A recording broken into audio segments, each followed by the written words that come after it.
Et bonjour à tous, j'espère que vous allez bien. On se retrouve aujourd'hui pour une petite mise à jour de ce qu'il se passe sur les marchés. Et je voulais dans un premier temps vous annoncer le fait que j'ai ouvert ma page Instagram ainsi que ma page TikTok sur lequel vous allez retrouver plein d'informations, que ce soit sur les marchés crypto, que ce soit sur les marchés de manière générale. Vous y retrouverez des news, des explications de concepts et plein de choses intéressantes.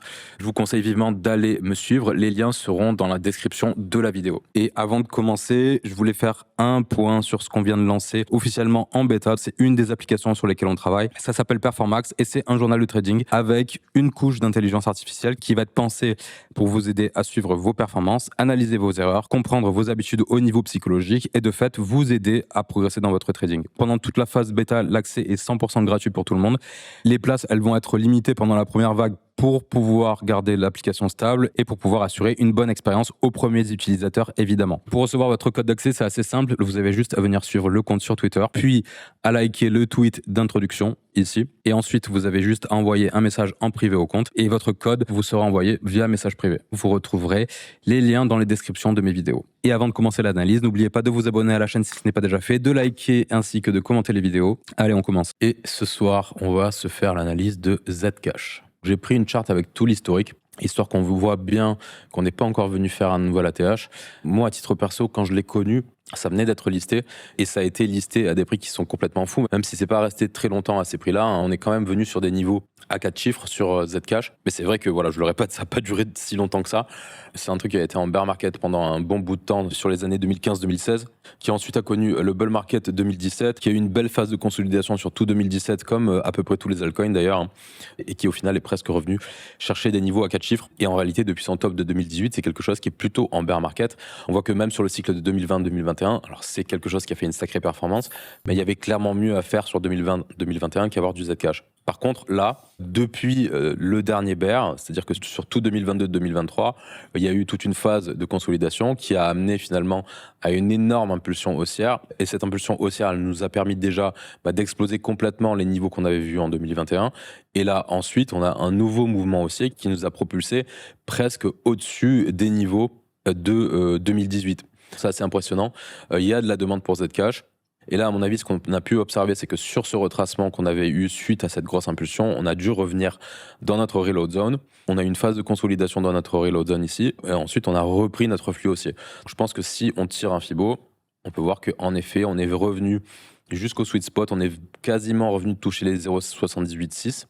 On a structuré un petit bottom en hebdomadaire. Et derrière, nouvelle impulsion qui nous permet de tester une première fois nos sommets. On est rejeté. Là, on voit que de nouveau, on marque une structure. C'est plutôt une structure en V-bottom, même si on place un Fibonacci sur ces niveaux ici, on voit qu'on est revenu tester les 50% de ce mouvement. Et on en a profité pour combler une zone de fair value gap qu'on avait en hebdomadaire. Donc en réalité, là, on avait une belle confluence pour se repositionner après ce mouvement ici, pour choper ce mouvement qui n'était pas forcément prévisible. Mais en tout cas, il vient d'avoir lieu et il nous a permis de venir tester notre plus haut qu'on avait fait en janvier 2018. En réalité, on pourrait considérer que ça, c'est notre ATH, parce que c'est vrai que les niveaux au listing, on les a pas connus pendant très longtemps. On pourrait supposer que Zcash a quasiment fait un ATH pour le moment. Maintenant, moi, à l'instant T, c'est absolument pas un actif sur lequel je me placerai parce qu'on est sur des plus hauts de marché. Je voudrais plutôt attendre de voir un retracement et voir qu'est-ce qui se passe, par exemple, si on réussit à combler toute cette zone de fair value gap qu'on est potentiellement en train de marquer. Il faudra attendre la fin de la clôture hebdomadaire pour savoir si cette candle en hebdomadaire va nous marquer une zone de fair value gap.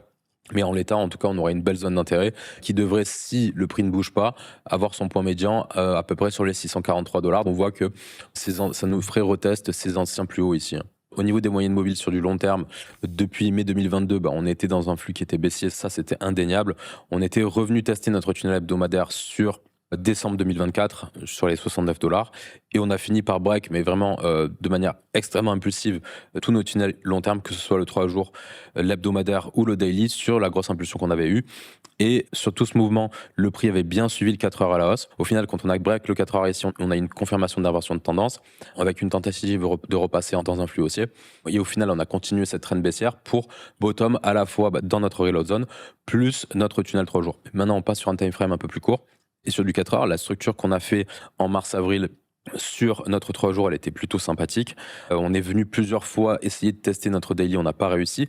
Finalement, là, quand on a cassé une première fois notre 4 heures, on avait un indice que c'était un actif qui était en train de reprendre de la force. Et au final, là, on a vraiment break notre 4 heures. Prise de support à la fois sur une zone de fair value gap en 4 heures, plus tunnel 4 heures, plus tunnel 1 heure. Et ça, en général, ce genre de contexte, c'est assez fort parce qu'on a une triple zone de confluence et on a une paire de moyennes mobiles qui nous empêche le prix de repartir à la base. Ça, c'est vraiment assez fort comme localisation. Et derrière, en plus de ça, on fait de la structure qui est haussière. Donc, on a fini par break notre 15 minutes et derrière, le 15 minutes a tenu la tendance à la hausse. Phase de range ici, on continue de tenir le 4 heures et on a continué de tenir le 4 heures jusqu'à début juin où début juin, grosse phase de correction sur laquelle on continue de tenir notre tunnel daily. Là, on a engrangé une phase de range autour de notre 4 heures. On voit que le prix, il n'arrive pas à prendre une décision et au final, même en termes de structure autour de notre 4 heures, là aussi, c'était vraiment sympathique et ça nous a permis de venir faire de nouveau une impulsion qui a permis de tester nos plus hauts sommets. Maintenant, là, ce qui nous intéresse, c'est ce qui se passe sur du beaucoup plus court terme. Et sur du beaucoup plus court terme, on est repassé sous notre 15 minutes. Là, attention, on a potentiellement une inversion de tendance à court terme. On voit que le 5 minutes tient la tendance à la baisse pour le moment. Le prochain point d'intérêt, déjà, en premier lieu, ce serait de venir sur notre tunnel 1 heure sur les 724 $ à peu près. Ça nous permettrait plus ou moins de combler cette mèche. On peut voir que c'est un niveau de prix qui s'aligne avec le bas de notre tunnel 1 heure. On a aussi une belle zone de fair value gap en 4 heures ici à venir chercher. Et ensuite, on a un point qui est plus intéressant à mes yeux, c'est cette zone de fair value gap qu'on a en 4 heures qui s'aligne avec notre tunnel 4 heures. Et du coup, c'est un point qui devrait avoir son point médian sur les 602 $. Et le dernier point qu'on pourrait retester, c'est cette zone de fair value gap ici sur les 526 $. Maintenant, si on revient jusqu'au daily, ça voudrait dire qu'on commence à casser des structures bullish qui étaient quand même assez importantes. Donc, ce ne serait pas forcément un signe assez encourageant pour la suite, même si on peut en parler des 445 $. Au niveau des points pivots, on voit qu'on n'a eu aucun problème à passer au-dessus de notre point pivot annuel. Sur Zcash, c'est pas un niveau qui a fait énormément d'effet. Sur le point pivot trimestriel en cours, on avait réussi à le casser une première fois, à le retester, et depuis, on était repassé dans une tendance haussière. On n'a pas réussi à revenir le tester sur cette zone de consolidation.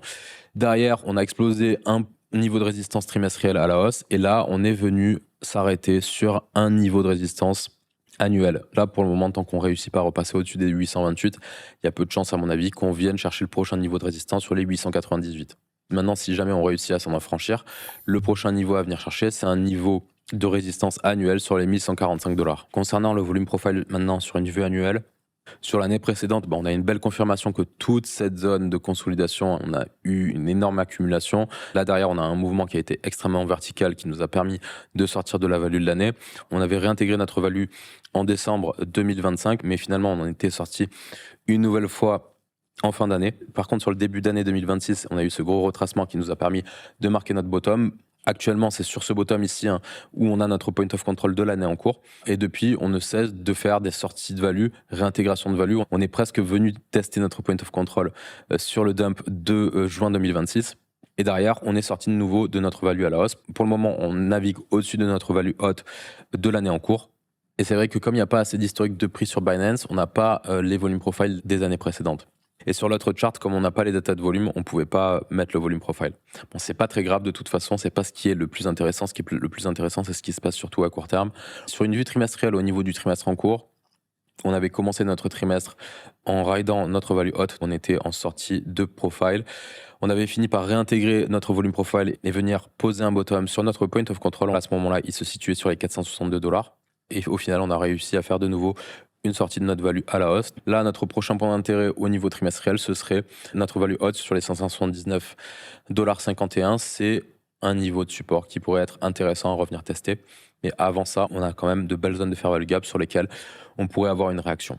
Maintenant, sur une vue mensuelle, attention parce qu'on est en train de réintégrer la value du mois en cours. En plus, on se situe en fin de mois. Notre volume profile mensuel, il est quasiment acté. On voit qu'on a pas mal de volume distribué sur ces niveaux de prix, qu'il y a pas mal d'acheteurs qui pour le moment sont en train de se retrouver bloqués. Comme on ne réussit pas à sortir de nouveau de notre borne haute, si on continue à plonger, on risque de déclencher pas mal de stops et de liquidations. Le prochain point d'intérêt au niveau mensuel, ce serait notre point of control sur les 495 $. Mais bon, encore une fois, avant de venir jusqu'ici, il y a pas mal de zones sur lesquelles on pourrait rebondir évidemment. ne serait-ce que par exemple cette ancienne value haute du mois de mai qui est en confluence avec cette zone de support naturel sur laquelle on pourrait tout à fait avoir une réaction à la hausse. Au niveau de la force relative, il n'y a pas énormément de grosses surprises. On était sur un actif qui était dans une phase de range par rapport à peu près tout le marché, qui a fini par avoir un moment de surperformance assez exceptionnel contre tout, et qui pour le moment, à court terme en tout cas, est en train de sous-performer le reste du marché.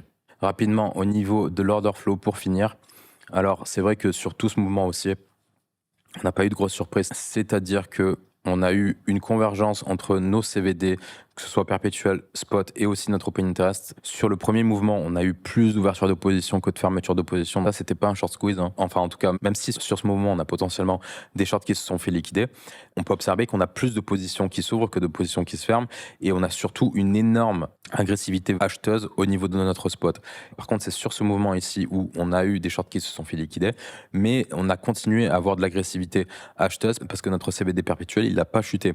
Et l'open interest, par contre, lui, a chuté. Je suis pas sûr qu'il y ait eu tant de liquidation que ça sur ce mouvement, mais en tout cas, il y en a eu parce que sinon, notre open interest, il n'aurait pas chuté comme ça. Derrière, nos CBD sont restés en convergence avec le prix. Et là, par contre, on voit que nos acheteurs agressifs, en tout cas, ne se montrent plus tant que ça. Au niveau du spot, ce qui est intéressant, c'est qu'on a un peu d'absorption aussi. On voit qu'on est en train de faire un plus bas sur notre CBD, mais pas sur notre prix. Mais c'est pas non plus une énorme divergence, c'est-à-dire qu'on n'a pas des vendeurs qui sont tant agressifs que ça. Mais il y a quand même des acheteurs qui se montrent en buy limit ici. Notre CBD perpétuel, pour le moment, il est en convergence. On n'a rien à en tirer pour le moment. Et au niveau de la spéculation sur les produits dérivés, on est dans une tendance qui est redevenue baissière au niveau de l'open interest, qui a un désintérêt pour le moment par rapport à Zcash. En tout cas, on n'a pas de nouvelles ouvertures de position qui sont en train de se faire. Je pense qu'il y a surtout pas mal de longues qui progressivement prennent des profits ici. Voilà, ça conclut cette analyse. J'espère que ça vous a plu. N'oubliez pas de me suivre sur mes nouveaux réseaux. N'oubliez surtout pas d'aller essayer la version bêta de Performax. N'hésitez pas à vous abonner à la chaîne si ce n'est pas déjà fait, à liker ainsi qu'à commenter les vidéos. Je vais vous souhaiter une excellente fin de journée et je vous dis à la prochaine. Allez, ciao ciao.